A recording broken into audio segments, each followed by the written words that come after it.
Hello friends, परिश्रम tutorial में आपका हार्दिक स्वागत है। आज हम जियोग्राफी से रिलेटेड इम्पोर्टेंट एमसीक्यू देखेंगे जो आपके प्रीवियस ईयर में पीएससी तथा यूपीएससी आईएएस के एग्ज़ाम में आए हुए हैं। तो आज हम देखते हैं हमारा पहला क्वेश्चन है, भारत से उपबंध पुरा चुंबकीय परिणामों से संकेत मिलते हैं कि भूतकाल में भारतीय स्थलपिंड सरका है। तो इसके ऑप्शन दिए हुए हैं, उत्तर को, दक्षिण को, पूर्व को, पश्चिम को। तो हमारा जो करेक्ट आंसर है वो है आपका ऑप्शन नंबर ए, उत्तर दिशा की ओर। जो आपका भारतीय उपमहाद्वीप है, ठीक है, जो आपका प्रायद्वीपीय पठार का जो हिस्सा था वो प्राचीन काल में कौन सी दिशा की ओर सरका हुआ है, तो ये उत्तर दिशा की ओर क्या हुआ है, सरका हुआ है। इसलिए आपका जो करेक्ट आंसर है वो है आपका ऑप्शन नंबर ए। अब हम अपने अगले क्वेश्चन की ओर बढ़ते हैं। भारतीय उपमहाद्वीप मूलतः एक विशाल भूखंड का भाग था जिसे कहते हैं। इसके ऑप्शन दिए हुए हैं, जुरासिक भूखंड, आर्यवर्त, इंडियाना, गोंडवाना लैंड। तो इसका जो करेक्ट आंसर है वो है आपका option number D, Gondwana land. जो भारतीय उपमहाद्वीप है वो प्राचीन काल में कौन से भूखंड का हिस्सा था या भाग था, तो वो गोंडवाना लैंड का हिस्सा था। अब हम अपने अगले क्वेश्चन की ओर बढ़ते हैं। भारत कितने प्राकृतिक प्रदेशों में विभाजित है? इसके ऑप्शन हैं 4, 6, 7, 8। तो इसका जो करेक्ट आंसर है वो है आपका ऑप्शन नंबर ए, भारत जो है वो 4 प्राकृतिक प्रदेशों में विभाजित है। अब हम अपने अगले क्वेश्चन की ओर बढ़ते हैं। उत्तराखंड के किस भाग में पाताल तोड़ कुएं पाए जाते हैं? इसके ऑप्शन दिए हुए हैं, भाभर में, तराई में, शिवालिक पहाड़ियों में, उपयुक्त में से कोई नहीं। तो इसका जो करेक्ट आंसर है वो है आपका ऑप्शन नंबर बी, जो तराई क्षेत्र है वहाँ पर उत्तराखंड में क्या पाए जाते हैं, तो पाताल तोड़ कुएं पाए जाते हैं। इनमें क्या होता है, जो जल है वो क्या होता है, स्वतः ही निकलने लगता है ज़मीन से, ठीक है। तो इसका ऑप्शन आंसर जो है वो ऑप्शन नंबर बी जो है वो करेक्ट आंसर होगा, तराई में। अब हम अपने अगले क्वेश्चन की ओर बढ़ते हैं। हमारा अगला क्वेश्चन है, निम्नलिखित में से कौन सा कथन सत्य नहीं है? इसके ऑप्शन दिए हुए हैं, भौमिकी दृष्टि से प्रायद्वीपीय क्षेत्र भारत का सबसे प्राचीन भाग है। बी, हिमालय विश्व में सबसे नवीन वलित पर्वतों को प्रदर्शित करता है। सी, भारत के पश्चिम समुद्र तट का निर्माण नदियों के जमाव क्रिया द्वारा हुआ है। डी, भारत में गोंडवाना शिलाओं में कोयले के इसमें होगा विशाल भंडार है। तो जो आपका ऑप्शन नंबर ए है वो क्या हो जाएगा, देखिए यहाँ पर भौमिकी दृष्टि से प्रायद्वीपीय क्षेत्र भारत का सबसे प्राचीन भाग है। तो ये जो है ये करेक्ट है, जो प्रायद्वीपीय भारत का जो प्रायद्वीपीय क्षेत्र है, ठीक है, भारतीय उपमहाद्वीप का जो प्रायद्वीपीय क्षेत्र है वो क्या है, भारत में सबसे प्राचीनतम भाग है। नेक्स्ट है, हिमालय विश्व में सबसे नवीन वलित पर्वतों को प्रदर्शित करता है। तो ये भी आपका क्या हो जाएगा, करेक्ट हो जाएगा। जो हिमालय जो है वो क्या प्रदर्शित करता है, तो नवीन वलित पर्वतों को प्रदर्शित करता है। नेक्स्ट हो आपका ऑप्शन नंबर सी, भारत के पश्चिमी समुद्र तट का निर्माण नदियों के जमाव की क्रिया के द्वारा हुआ है। तो ये आपका सही नहीं होगा, क्योंकि जो पश्चिमी समुद्र तट है उसका निर्माण भूमि के उत्थान व निर्गमन से हुआ है, ठीक है, नदियों के जमाव की क्रिया द्वारा नहीं हुआ है। तो ये गलत हो जाएगा। नेक्स्ट है, भारत में गोंडवाना शिलाओं में कोयले की बृहद भंडार हैं। तो गोंडवाना में ही आपका जो कोयला है वो अधिक पाया जाता है। तो ये आपका ऑप्शन नंबर डी भी करेक्ट हो जाएगा। तो इसमें क्या पूछा है, सही नहीं है ये पूछा है। तो इसमें कौन सा आंसर होगा, तो सही नहीं है में ये आपका ऑप्शन नंबर सी जो है वो करेक्ट आंसर होगा, क्योंकि ये कथन जो है वो क्या है, गलत है। अब हम अपने अगले क्वेश्चन की ओर बढ़ते हैं। केरल का कुट्टानाड प्रसिद्ध है। इसमें ऑप्शन दिए हुए हैं, मीठे पानी की झील के लिए, भारत का न्यूनतम ऊंचाई वाला क्षेत्र, एक प्रवाल द्वीप के लिए, भारत के सबसे पश्चिम में स्थित बिंदु के लिए। तो जो केरल का कुट्टानाड जो जगह है वो किस लिए प्रसिद्ध है, तो भारत का ये न्यूनतम ऊंचाई वाला क्षेत्र है। इसकी जो ऊंचाई है वो समुद्र तल से भी क्या है, नीचे है, ठीक है, और ये समुद्र तल से नीचे कृषि करने के लिए ये जो क्षेत्र है वो प्रसिद्ध है। इसलिए आपका ऑप्शन नंबर बी जो है वो करेक्ट आंसर है। अब हम अपने अगले क्वेश्चन की ओर बढ़ते हैं। निम्नलिखित में से कौन सा मरुस्थल है? इसके ऑप्शन दिए हुए हैं, सिंधु क्षेत्र, गंगा क्षेत्र, असम क्षेत्र, मध्य भारत क्षेत्र, दक्षिण भारत क्षेत्र। तो इसका जो करेक्ट आंसर है वो क्या हो जाएगा, आपका ऑप्शन नंबर ए, कौन सा मरुस्थल है, तो आपका जो सिंधु क्षेत्र है वो क्या है, आपका मरुस्थल है, ठीक है। आपका ऑप्शन नंबर ए जो है वो करेक्ट आंसर होगा। अब हम अपने अगले क्वेश्चन की ओर बढ़ते हैं। निम्नलिखित में से कौन सा जिला धारवाड़ भूस्तरीय रचना वाला नहीं है। ठीक है, इसमें ऑप्शन दिए हुए हैं मुंगेर, रोहतास, जमुई, नवादा। तो इसका जो करेक्ट आंसर है वो है आपका ऑप्शन नंबर बी, रोहतास जो जिला है वो धारवाड़ भूस्तरीय रचना वाला नहीं है। अब हम अपने अगले क्वेश्चन की ओर बढ़ेंगे। निम्नलिखित में से कौन सी चट्टान प्रणाली भारत में नवीनतम है। तो इसके ऑप्शन दिए हुए हैं विंध्यन, कुड़प्पा, धारवाड़, गोंडवाना। तो जो ऑप्शन दिए हुए हैं उसमें से हम देखेंगे कि जो आपका गोंडवाना है वो क्या है, आपका सबसे नवीनतम चट्टान है। ठीक है, अब हम अपने अगले क्वेश्चन की ओर बढ़ते हैं। निम्नलिखित कथनों को पढ़कर सही विकल्प का चुनाव करें। इसमें दिए हुए हैं कथन ए, जेडी डाना ने भारतीय उपमहाद्वीप के चट्टानों के भूगर्भिक इतिहास के लिए एक विशेष भूगर्भिक समय मापन तैयार किया। कथन 2 दिया हुआ है, भूगर्भिक समय मापन के अनुसार भारतीय चट्टानों को आर्यन, पौराणिक, द्रविड़ियन तथा आर्यन युग में विभाजित किया गया है। तो इसमें देखिए जो आपका ऑप्शन नंबर बी है वो तो करेक्ट है, क्योंकि भूगर्भिक समय मापन के अनुसार भारतीय चट्टानों को आर्यन, पौराणिक, द्रविड़ियन तथा आर्यन युगीन में क्या किया गया है, विभाजित किया गया है। लेकिन आपका ऑप्शन नंबर ए जो है वो क्या है, आपका गलत है, क्योंकि ये जो विभाजन है वो जेडी डाना के अनुसार नहीं है। ये किसके अनुसार है, तो ये टी.एस. हॉलैंड के अनुसार है। किसके अनुसार है, टी.एस. हॉलैंड। तो ये आप लोग याद रखिएगा। ठीक है, तो आपका इसमें करेक्ट आंसर क्या हो जाएगा, कथन 1 असत्य है परंतु कथन 2 सत्य है, ये हो जाएगा। अब हम अपने अगले क्वेश्चन की ओर बढ़ते हैं। निम्न कथनों पर विचार कीजिए तथा सही उत्तर का चयन नीचे दिए कूट से कीजिए। कथन दिया हुआ है, हिमालय से निकलने वाली सभी नदियां सतत वाहिनी हैं। कारण है हिमालय अपनी वर्षा का अधिकांश दक्षिण पश्चिम मानसून से प्राप्त करता है। तो अब हम देखते हैं, कथन देखते हैं, जो हिमालय से निकलने वाली जो नदियां होती हैं वो सतत वाहिनी होती हैं, ये हमेशा क्या होती हैं, बहती रहती हैं। तो ये कथन तो सही है।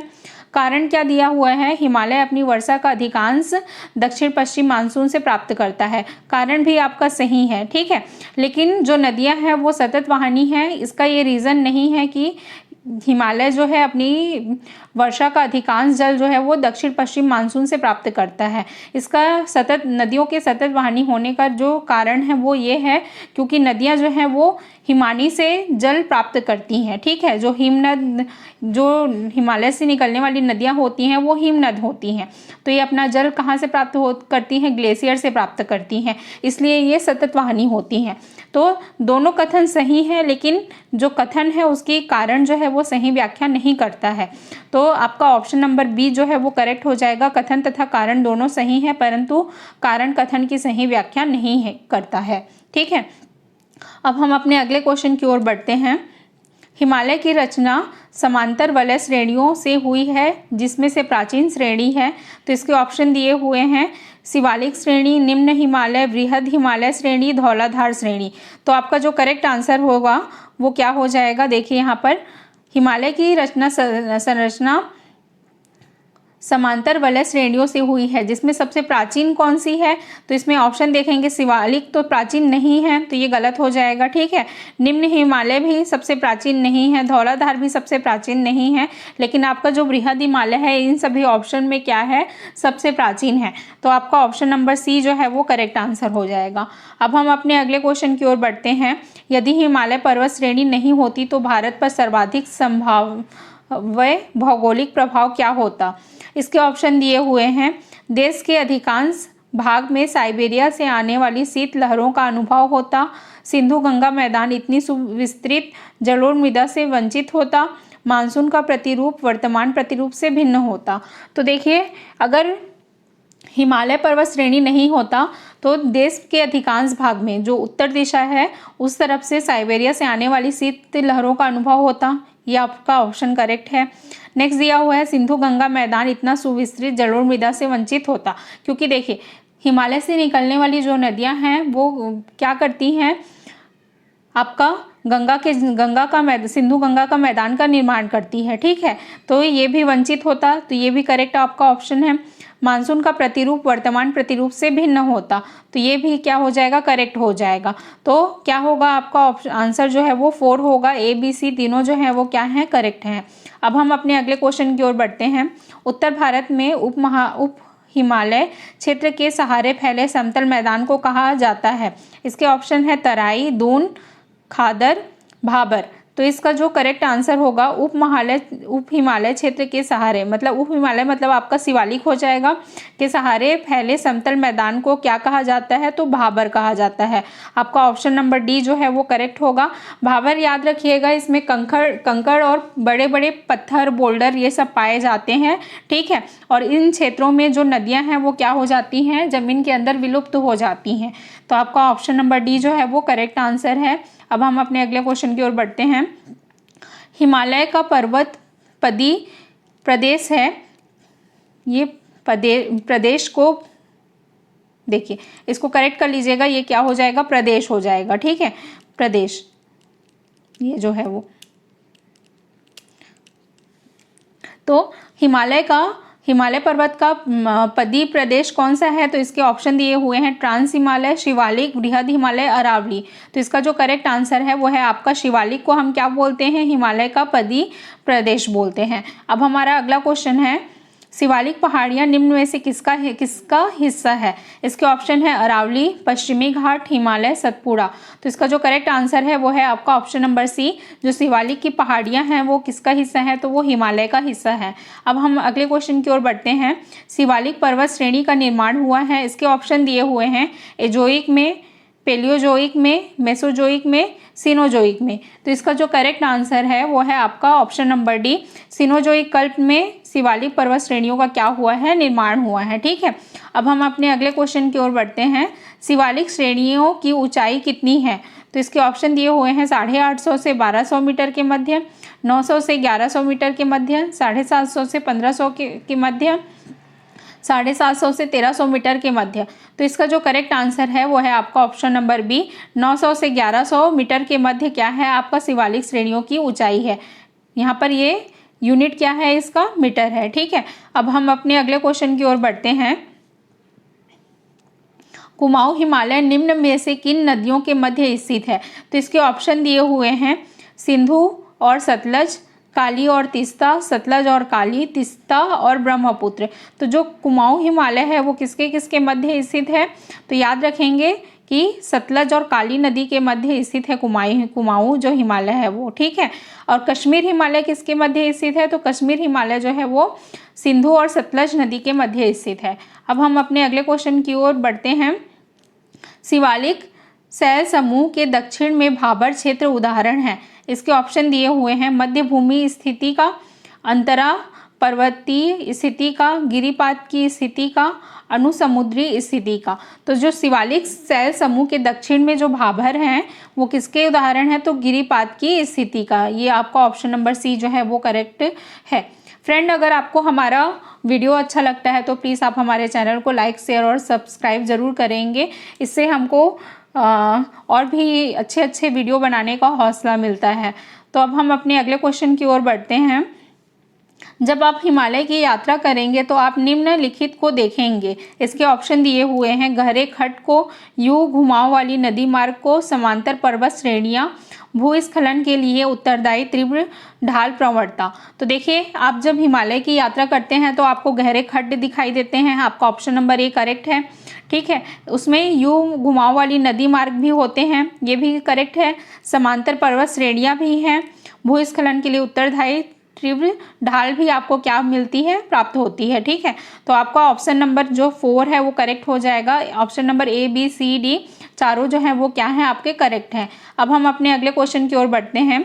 लघु हिमालय स्थित है, किसके मध्य में स्थित है, ये पूछा है। लघु हिमालय ट्रांस हिमालय और महान हिमालय के मध्य स्थित है, या शिवालिक और महान हिमालय के मध्य स्थित है, ट्रांस हिमालय और शिवालिक के मध्य स्थित है, शिवालिक और बाह्य हिमालय के मध्य स्थित है। तो याद रखिएगा, जो आपका लघु हिमालय है वो आपका शिवालिक और महान हिमालय के मध्य स्थित है, इसलिए आपका ऑप्शन नंबर बी जो है वो क्या हो जाएगा, करेक्ट हो जाएगा। नेक्स्ट, हिमालय की श्रेणियों का दक्षिण से उत्तर की ओर निम्नांकित में से कौन सा सही क्रम है। इसमें कहाँ से कहाँ पूछा है, तो दक्षिण से उत्तर की ओर क्रम पूछा है, ठीक है। तो सबसे ज़्यादा दक्षिण में कौन पाया जाता है, तो शिवालिक पाया जाता है, ठीक है। उसके बाद क्या पाया जाता है, तो लघु हिमालय पाया जाता है। उसके बाद क्या पाया जाता है, तो महान हिमालय पाया जाता है। तो आपका ऑप्शन नंबर बी जो है वो करेक्ट हो जाएगा। फर्स्ट शिवालिक, लघु हिमालय, महान हिमालय। अब हमारा नेक्स्ट क्वेश्चन है, निम्न में से कौन सी सबसे नवीन पर्वत श्रेणी है? तो इसके ऑप्शन दिए हुए हैं विंध्य पर्वत श्रेणी, अरावली पर्वत श्रेणी, शिवालिक पर्वत श्रेणी, अन्नामलाई पर्वत श्रेणी। तो इसका जो करेक्ट आंसर है वो है आपका ऑप्शन नंबर सी। जो शिवालिक पर्वत श्रेणी है वो क्या है? इन सभी ऑप्शन में से सबसे नवीन पर्वत श्रेणी है। अब हमारा अगला क्वेश्चन है, निम्नलिखित आकृतियों पर ध्यान दीजिए। इसमें दिया हुआ है जास्कर पर्वत श्रृंखला, धौलाधार पर्वत श्रृंखला, लद्दाख पर्वत श्रृंखला, काराकोरम पर्वत श्रृंखला। तो इसको हमको क्या बोला है? दक्षिण से उत्तर की ओर बढ़ते हुए सही क्रम में आपको अरेंज करना है। तो याद रखिएगा, अगर हम दक्षिण से उत्तर की ओर जाते हैं तो सबसे पहले आपको क्या मिलता है? तो आपको धौलाधार पर्वत श्रृंखला मिलता है। धौलाधार के बाद क्या मिलेगा? तो धौलाधार के बाद आपको क्या मिलेगा? जास्कर मिलेगा। ठीक है, जास्कर के बाद क्या मिलेगा? लद्दाख मिलेगा। लद्दाख के बाद क्या मिलेगा? काराकोरम मिलेगा। तो ये आपका धौलाधार हो गया, ये आपका जास्कर हो गया, ये आपका लद्दाख हो गया और ये आपका काराकोरम हो गया। ठीक है, तो कौन सा जो करेक्ट आंसर कौन सा हो जाएगा? आपका 25 का ए जो है वो क्या हो जाएगा? करेक्ट आंसर हो जाएगा। अब हमारा अगला क्वेश्चन हम देखते हैं, निम्नलिखित में से उत्तर दिशा की ओर के क्रम वाली पर्वत श्रेणी कौन सी है? तो इसमें ऑप्शन दिए हुए हैं उत्तर दिशा की ओर अगर आप क्रम वाली पर्वत श्रेणी देखते हैं तो कौन सी है? तो देखेंगे इसमें पहले जास्कर दिया हुआ है, पीर पंजाल पर्वत श्रेणी दिया है, लद्दाख दिया है, काराकोरम पर्वत श्रेणी दिया है। तो अगर हम उत्तर दिशा की ओर जाते हैं तो सबसे पहले दक्षिण में कौन सी पर्वत श्रेणी पड़ती है? तो ध्यान दीजिएगा, पहले पीर पंजाल पड़ेगी, फिर उसके बाद जास्कर पड़ती है, फिर लद्दाख, फिर काराकोरम। ठीक है, तो इस हिसाब से ये देखिए पीर पंजाल हो गया, फिर जास्कर हो गया, फिर लद्दाख हो गया, फिर यहाँ पर काराकोरम हो गया। तो आपका ऑप्शन नंबर बी जो है वो करेक्ट हो जाएगा, पीर पंजाल, जास्कर, लद्दाख और काराकोरम पर्वत श्रेणी। अगर हम कहाँ से जाते हैं? उत्तर दिशा की ओर जाते हैं तो। अब हमारा अगला क्वेश्चन है, निम्नलिखित समूह में कौन सा पूर्व से पश्चिम की ओर पर्वत शिखर का सही क्रम है? कहाँ से कहाँ पूछा है? तो ये पूर्व से पश्चिम की ओर पूछा है। ठीक है, ये पूर्व से पश्चिम की ओर। तो यहाँ पर सबसे पूर्व में आपका कौन क्या पाया जाता है? सिक्किम में कंचनजंगा पाया जाता है। कंचनजंगा के बाद क्या पाया जाता है? एवरेस्ट पाया जाता है। एवरेस्ट के बाद क्या पाया जाता है? तो यहाँ पर देखेंगे अन्नपूर्णा पाया जाता है। अन्नपूर्णा के बाद क्या पाया जाता है? तो धौलागिरी पाया जाता है। तो इस हिसाब से आपका ऑप्शन नंबर बी जो है वो क्या हो जाएगा? करेक्ट आंसर हो जाएगा। अब हम अपने अगले क्वेश्चन की ओर बढ़ते हैं, उत्पत्ति की दृष्टि से निम्न पर्वत श्रेणियों में से सबसे नवीनतम कौन सी है? इसमें ऑप्शन दिए हुए हैं अजंता श्रेणी, पालकोंडा श्रेणी, कैमूर पर्वत, पटकाई श्रेणी। तो देखिए उत्पत्ति की दृष्टि से सबसे नवीनतम पर्वत श्रेणी आपका हिमालय है। हिमालय से रिलेटेड कौन सी पर्वत श्रेणी है? तो ये पटकाई बूम पर्वत श्रेणी है। ठीक है, आपका ऑप्शन नंबर डी जो है वो करेक्ट होगा। नेक्स्ट क्वेश्चन, पीर पंजाल श्रेणी पाई जाती है, इसके ऑप्शन दिए हुए हैं अरुणाचल प्रदेश में, जम्मू एंड कश्मीर में, पंजाब में, उत्तराखंड में। तो आपका जो पीर पंजाल पर्वत श्रेणी है वो आपका जम्मू एंड कश्मीर में पाया जाता है। नेक्स्ट क्वेश्चन, अटल टनल से संबंधित निम्नलिखित कथनों पर विचार कीजिए, उनमें से कौन से सही हैं? ठीक है, ये जो कथन है वो अटल टनल से रिलेटेड हैं। तो देखते हैं हमारा पहला कथन, इसका निर्माण सीमा सड़क संगठन द्वारा किया गया है। यह मनाली और लाहौल स्पीति घाटी को जोड़ता है। यह हिमालय की पीर पंजाल पर्वत श्रृंखला के मध्य स्थित है। यह भारत के लिए सामरिक दृष्टि से महत्वपूर्ण है। तो देखेंगे हमारा पहला जो ऑप्शन है, इसका निर्माण सीमा सड़क संगठन द्वारा किया गया है, ये करेक्ट है। यह मनाली और लाहौल स्पीति घाटी को जोड़ता है, तो ये भी करेक्ट है। आपका जो अटल टनल है किसको किसको कनेक्ट करता है? तो मनाली और लाहौल स्पीति घाटी को। फिर नेक्स्ट दिया हुआ है, यह हिमालय की पीर पंजाल पर्वत श्रृंखला के मध्य स्थित है, ये भी करेक्ट है। ये कौन से राज्य में है? तो ये हिमाचल प्रदेश में है। आप लोग ये भी याद रखिएगा। यह भारत के लिए सामरिक दृष्टि से महत्वपूर्ण है, तो ये भी करेक्ट है। तो हमारा जो करेक्ट आंसर होगा वो क्या हो जाएगा? ऑप्शन नंबर 4, 1, 2, 3, 4 क्या है? सभी करेक्ट है। ठीक है, अब हम अपने अगले क्वेश्चन की ओर बढ़ते हैं। अटल सुरंग रोहतांग हिमाचल प्रदेश की लंबाई कितनी है? इसमें लंबाई पूछा है अटल टनल का, तो इसके ऑप्शन दिए हुए हैं 8 किलोमीटर, 9.02 किलोमीटर, 10.02 किलोमीटर, 11.02 किलोमीटर। तो इसका करेक्ट आंसर है आपका ऑप्शन नंबर बी। जो अटल सुरंग है रोहतांग हिमाचल प्रदेश में स्थित है, इसका जो लंबाई है 9.02 किलोमीटर है। नेक्स्ट क्वेश्चन, निम्न हिमालय पर्वत श्रेणियों में से किस पर्वत श्रेणी को अटल टनल पार करती है? इसके ऑप्शन दिए हुए हैं लद्दाख, पीर पंजाल, लद्दाख पूर्वी पीर पंजाल। ठीक है, तो जो अटल टनल है ये क्या पूछा गया है, निम्न हिमालय पर्वत श्रेणियों में से किस पर्वत श्रेणी को अटल टनल पार करती है? तो इसका जो करेक्ट आंसर है वो है आपका पूर्वी पीर पंजाल को जो है अटल टनल क्या करती है, क्रॉस करती है या पार करती है। अब हमारा नेक्स्ट क्वेश्चन है, किन दो पर्वत श्रेणियों के मध्य कश्मीर घाटी स्थित है? तो इसके ऑप्शन दिए हुए हैं लद्दाख व जास्कर, बृहद हिमालय व पीर पंजाल, बृहद हिमालय व जास्कर, काराकोरम। तो इसका जो करेक्ट आंसर है वो है आपका बृहद हिमालय व पीर पंजाल के मध्य क्या स्थित है, कश्मीर घाटी स्थित है। नेक्स्ट क्वेश्चन, कश्मीर घाटी स्थित है, इसमें ऑप्शन दिए हुए हैं कांगड़ा व धौलाधार पर्वत श्रेणियों के मध्य, पीर पंजाल व हिमाद्री पर्वत श्रेणियों के मध्य, महाभारत व धौलाधार पर्वत श्रेणियों के मध्य, पीर पंजाल व महाभारत पर्वत श्रेणियों के मध्य। तो इसका जो करेक्ट आंसर है वो है आपका ऑप्शन नंबर बी। जो कश्मीर घाटी है वो पीर पंजाल व हिमाद्री पर्वत श्रेणियों के मध्य स्थित है। अब हमारा नेक्स्ट क्वेश्चन, निम्नलिखित में से कौन सा अक्साई चीन का भाग है? इसमें ऑप्शन दिए हुए हैं काराकोरम श्रेणी, शिवालिक श्रेणी, कश्मीर घाटी, लद्दाख पठार। तो अक्साई चीन का भाग इसमें से कौन है? तो आपका जो लद्दाख पठार है वो अक्साई चीन का भाग है।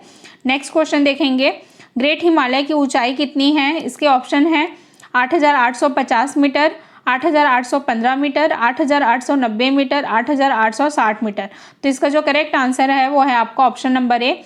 जो ग्रेट हिमालय है उसकी ऊंचाई जो है वो 8,850 मीटर है, लगभग 8,848.50 मीटर है, जिसको लगभग 8,850 बोला जाता है। ठीक है, अब हमारा नेक्स्ट क्वेश्चन है, हिमाचल पर्यायवाची है, यह हिमाचल को और भी क्या कहा जाता है? तो इसके ऑप्शन है महान हिमालय का, मध्य हिमालय का, शिवालिक का, ट्रांस हिमालय का। तो इसका जो करेक्ट आंसर है वो है आपका ऑप्शन नंबर बी। हिमाचल जो है वो मध्य हिमालय का क्या है, पर्यायवाची है। अब हमारा नेक्स्ट क्वेश्चन है, भारत में हिमालय केवल 5 राज्यों में फैला हुआ है, पश्चिमी घाट केवल 5 राज्यों में फैले हुए हैं, पुलिकट झील 2 राज्यों में फैले हुए हैं। ठीक है, तो हम देखते हैं आपका इसमें से कौन सा कथन सही है, ये पूछा गया है। तो फर्स्ट है भारत में हिमालय केवल 5 राज्यों में फैला हुआ है, तो ये आपका इनकरेक्ट हो जाएगा, क्योंकि हिमालय जो है वो आपका 5 से अधिक राज्यों में फैला हुआ है। नेक्स्ट है पश्चिमी घाट केवल 5 राज्यों में फैला हुआ है, तो ये भी गलत हो जाएगा, क्योंकि जो आपका पश्चिमी घाट है वो गुजरात से लेकर के कहाँ तक फैला हुआ है, तमिलनाडु तक फैला हुआ है, तो ये 5 से अधिक राज्य हैं। ठीक है, नेक्स्ट है आपका पुलिकट झील केवल 2 राज्यों में फैली हुई है इसमें, तो ये आपका करेक्ट आंसर है, क्योंकि जो पुलिकट झील है वो आपका आंध्र प्रदेश व आपका तमिलनाडु 2 राज्यों में क्या हुई है, फैली हुई है। तो ये आपका करेक्ट आंसर हो जाएगा, आपका ऑप्शन सी जो है करेक्ट आंसर हो जाएगा। तो ये आपका ऑप्शन बी, केवल जो कथन तीसरा है वो आपका क्या है, सही है। अब हम देखेंगे नेक्स्ट क्वेश्चन, हिमालय पर्वत श्रेणियां निम्नलिखित में से किस राज्य का हिस्सा नहीं है? इसके ऑप्शन दिए हुए हैं उत्तराखंड, उत्तर प्रदेश, सिक्किम, हिमाचल प्रदेश। तो देखेंगे किसका हिस्सा नहीं है, तो हिमालय पर्वत श्रेणियां उत्तर प्रदेश का हिस्सा नहीं है, आपका ऑप्शन बी जो है वो नहीं होगा इसमें। हिमालय उत्तराखंड का हिस्सा है, सिक्किम का हिस्सा है, हिमाचल प्रदेश का हिस्सा है, लेकिन उत्तर प्रदेश का हिस्सा नहीं है। अब हम अपने अगले क्वेश्चन की ओर बढ़ते हैं, भारत में निम्नलिखित में से कौन सी श्रेणी नवीनतम है? तो इसमें दिया हुआ है अरावली, विंध्याचल श्रेणी, हिमालय श्रेणी, पूर्वी घाट। तो जो ऑप्शन में दिए हुए हैं उसमें से सबसे नवीनतम क्या है? तो आपका हिमालय पर्वत श्रेणी सबसे नवीनतम है। नेक्स्ट क्वेश्चन, निम्नलिखित में से कौन सी भारत की नवीनतम पर्वत श्रेणी है? इसके ऑप्शन दिए हुए हैं हिमाद्री श्रेणी, अरावली श्रेणी, पश्चिमी घाट, विंध्याचल श्रेणी। तो आपका जो नवीनतम पूछा है तो आपका ऑप्शन नंबर ए करेक्ट हो जाएगा। हिमाद्री को ही हम क्या बोलते हैं, हिमालय पर्वत श्रेणी बोलते हैं, तो आपका ऑप्शन नंबर ए जो है वो करेक्ट होगा। मणिपुर पहाड़ियों से घिरा इम्फाल बेसिन एक सुंदर उदाहरण है। इसके ऑप्शन दिए हुए हैं सरोवरी मैदान का, लोयस मैदान का, हिम नदी मैदान का, जलोढ़ मैदान का। तो मणिपुर में जो इम्फाल बेसिन है वो आपका सरोवरी मैदान का बहुत ही अच्छा उदाहरण है। ठीक है, अब हम अपने नेक्स्ट क्वेश्चन की ओर बढ़ते हैं। हिमालय पर्वत श्रेणी के संबंध में निम्नलिखित में से कौन सा कथन सही है? मुख्य हिमालय की परतदार चट्टानें जीवाश्महीन हैं। लघु हिमालय की परतदार चट्टानें समुद्री जीव जंतुओं के जीवाश्म मिलते हैं। बाह्य हिमालय व शिवालिक में मानव सभ्यता के अवशेष मिलते हैं। ठीक है, तो अब हम देखते हैं जो आपका पहला कथन है, मुख्य हिमालय की परतदार चट्टानें जीवाश्महीन है, तो ये आपका गलत हो जाएगा, क्योंकि जो मुख्य हिमालय है इसकी परतदार चट्टानें जो हैं इसमें जीवाश्म पाई जाती हैं। बी देखेंगे, लघु हिमालय की परतदार चट्टानों से समुद्री जीव जंतुओं के जीवाश्म मिलते हैं, तो ये आपका करेक्ट है। फिर नेक्स्ट है, बाह्य हिमालय या शिवालिक हिमालय में मानव सभ्यता के अवशेष मिलते हैं, तो ये भी आपका क्या है, करेक्ट है, क्योंकि बुर्ज होम ये सब कहाँ मिले हैं, तो आपके बाह्य हिमालय या शिवालिक में मिले हैं। ठीक है, तो आपका ऑप्शन नंबर बी और सी करेक्ट हो जाएगा, दूसरा और तीसरा, तो आपका दूसरा जो है वो करेक्ट है।